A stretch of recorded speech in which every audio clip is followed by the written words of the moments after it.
In the deepest abysses of existence, where light dares not tread and hope is a forgotten language, there lies a realm forged from fear itself.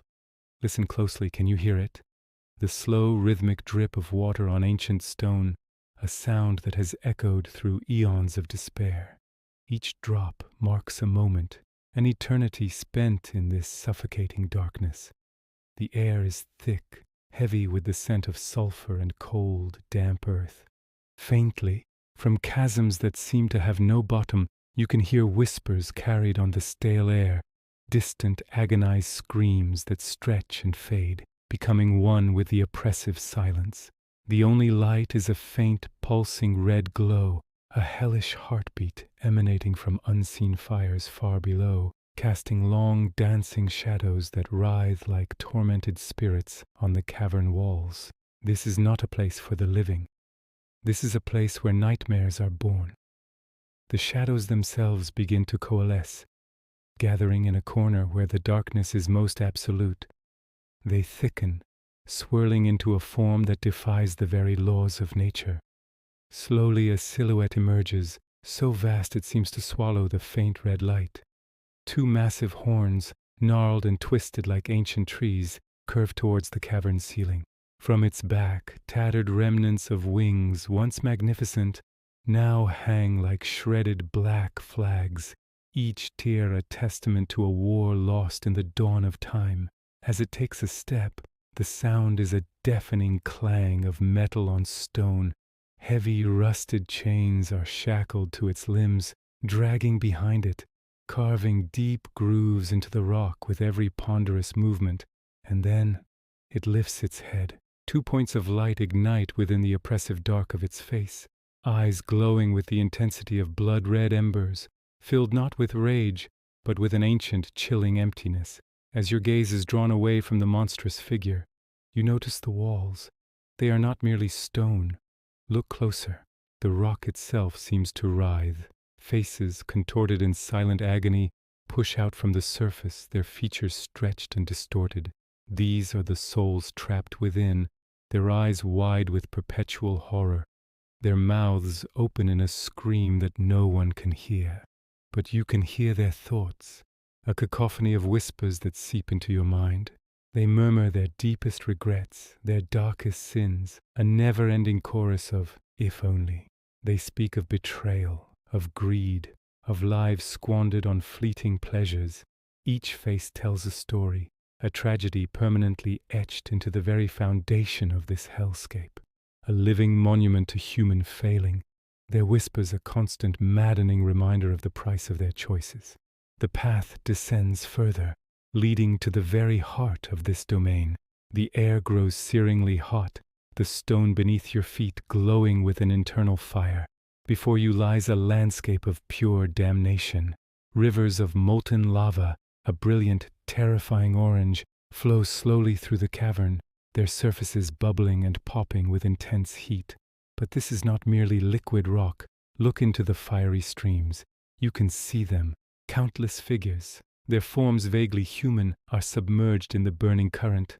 They reach their arms upward, their fingers grasping for a sky that isn't there. Their silent pleas for salvation lost in the roar of the flames. From the ceiling high above, a gentle snowfall begins. But it is not snow, it is ash, the final remnants of burnt-out stars and forgotten worlds, falling in a slow, graceful, and utterly desolate dance, blanketing everything in a layer of gray despair. At the very center of this inferno, where all the rivers of fire converge, stands a throne. It is carved from a single massive piece of obsidian, its surface so black it seems to absorb all light and hope. It is colossal, jagged, a monument to ultimate power and nihilism.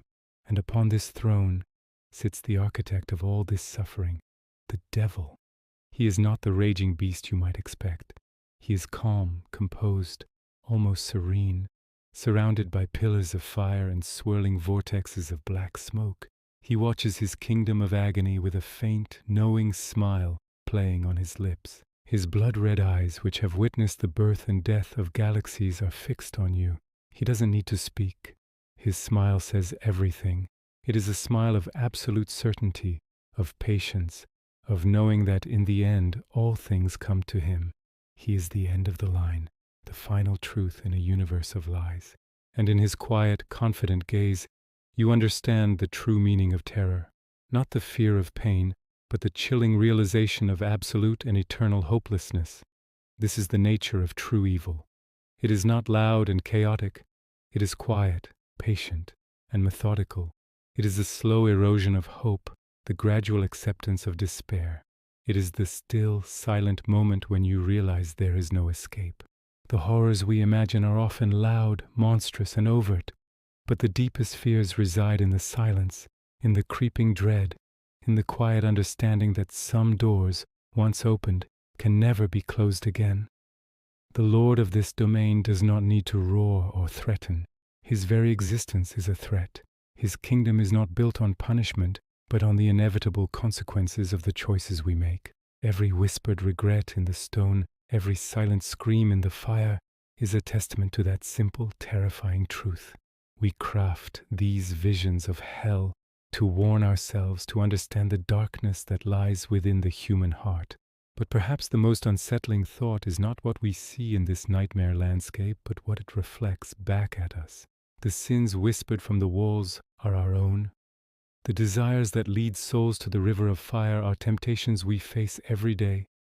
The master of this realm is merely a mirror, showing us the monstrous potential that lies dormant within us all.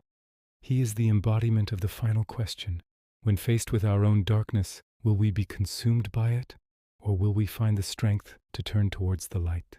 This vision is a reminder, a cinematic nightmare, designed to make us confront that question before our own final act. Thank you for joining us on this journey into the abyss. If this exploration of darkness resonated with you, consider subscribing and turning on notifications for more content that delves into the depths of imagination and horror. What terrors should we explore next? Let us know in the comments below. Until next time, be careful what you wish for.